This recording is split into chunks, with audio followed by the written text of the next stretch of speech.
Great. Well, thanks for coming today, and for those online for hanging out with us. We're going to talk about the changing role that young entrepreneurs will have on the Canadian economy. Excuse me. And we're also going to talk about why we think financial literacy is so critical to the growth of small businesses.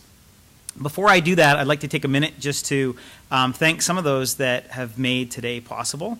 First of all, Julia Dean, a fellow startup enthusiast, and her organization has helped us with the Financial Bridge Builders program that I'm going to talk a bit more about, and Julie will talk about.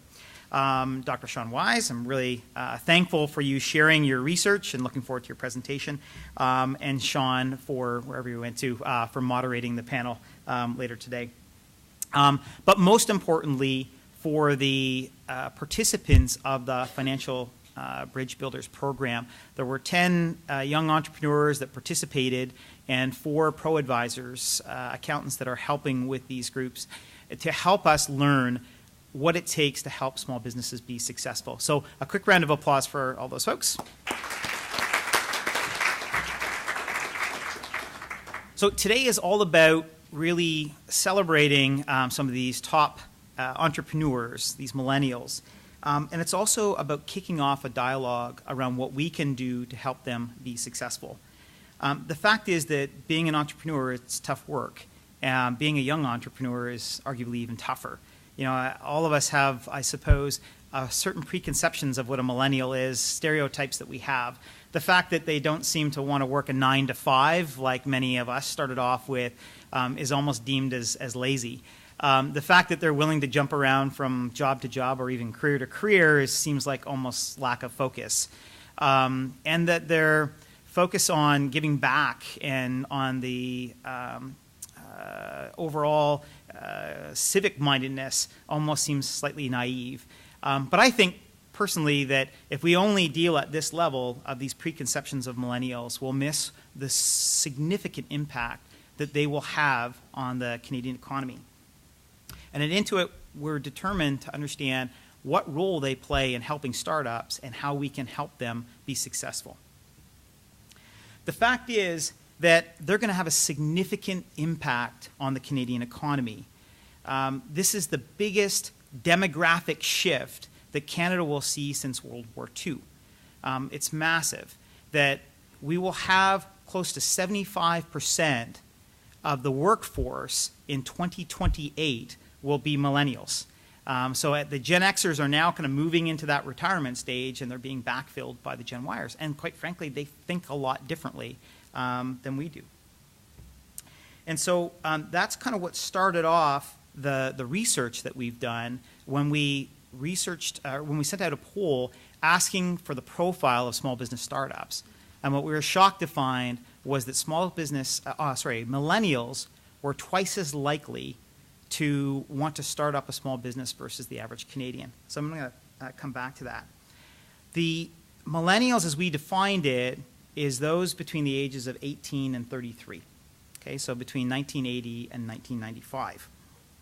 And that stat of 8% Canadian average saying they're going to start up versus 16 is pretty dramatic. Now, in part, when you think about some of those preconceptions of millennials, a little bit more a little bit more me generation, right? A little less ready to conform to the norms. So that kind of makes sense that they would be more apt to start up their own business. The other cold hard fact is that unemployment rate for youth is running at about 14% relative to the national average of about 7%. So it kind of makes sense that almost out of sheer necessity, if you can't find a job, that you're going to move to small business. So if we look at how many there are 7.3 million millennials in that cohort. That's a massive number. So you do the quick math, 16%, 7.3 million, that's about 1.2 million startups in Canada in the next 12 months.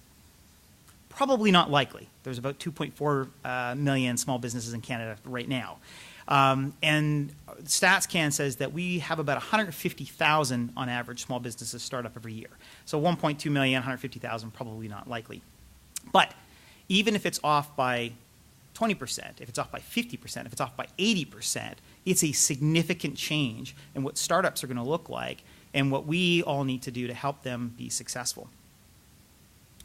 And so, though we look at almost are they being naive about what it's going to take to be a small business, what we recognized in the research is that they're actually quite thoughtful. Though they may be going into it for different reasons than what we may perceive, they're actually thinking ahead to what the challenges will be in starting up a small business. So whereas you'd often think perhaps that it would be, I don't have a good business idea or a good business plan, when we asked them, what are the startup challenges you will have? The number one thing they said was business finances, not having a good grasp on that, which is very consistent with what we're seeing from general entrepreneurs saying, yeah, that's the top thing. And so we really think that that's a call to action for us to think through how we can help them be more successful. And quite frankly, as I said, it's hard to be a small business startup. The StatsCan data shows us that 85% will make it through the first year, but only about 50% will make it past year 5. So that's a pretty big change, from year 1 to year 5 of drop-off. That's a lot of jobs that aren't created. That's a lot of great ideas that don't come to life. And so if we can get behind understanding what's driving that, and how we can spend more time, how do we help them be successful, not just get started, we can have a significant impact on the Canadian economy. And so we started about, I guess probably 2 years ago, a year and a half, really kind of digging into this. And we started with research looking at, to the small businesses, those that have experience already, what would you do different? What would you teach the generation that will come after you? And the number one thing they said was, we wish that we had spent more time understanding basic business financials before they got started, before they got into all the other pressures that come on to you as your business starts to grow. The second interesting thing was that 50% of small business owners are saying, I want to spend more time on financial management and understanding it.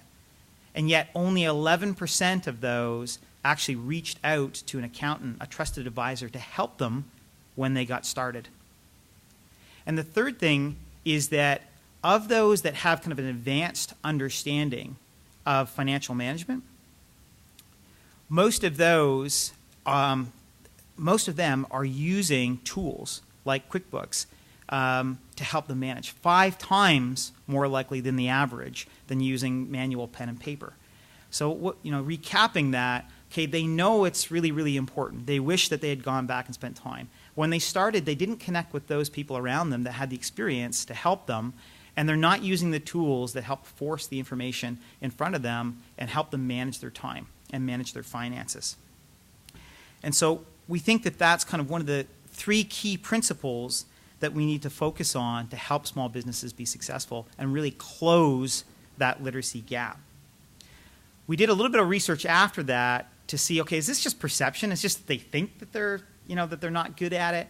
And so we did research about a year ago to kind of get a baseline. We asked a 10-point question, or 10 questions with a sample of different Canadian startups, asking them questions around financial literacy. Things like, what's a balance sheet? What's the definition of accrual? How would you improve short-term cash flow? I don't know, maybe to pay an employee. And what we found was the results are alarming, that only 2% scored 9 or 10, and excellent, and close to 44% failed. So what it tells us is, yeah, they're right. They need to spend more time on this, and that we all need to spend more time on this, helping them educate. In part because not only will it help them manage their cash flow and keep them in business, but also because we can give them the business confidence. We can give them the confidence in their business that they understand the financials so that they will grow faster. They'll hire that first employee quicker because they know that they can pay that employee. So our focus has really been, how do we help these startups?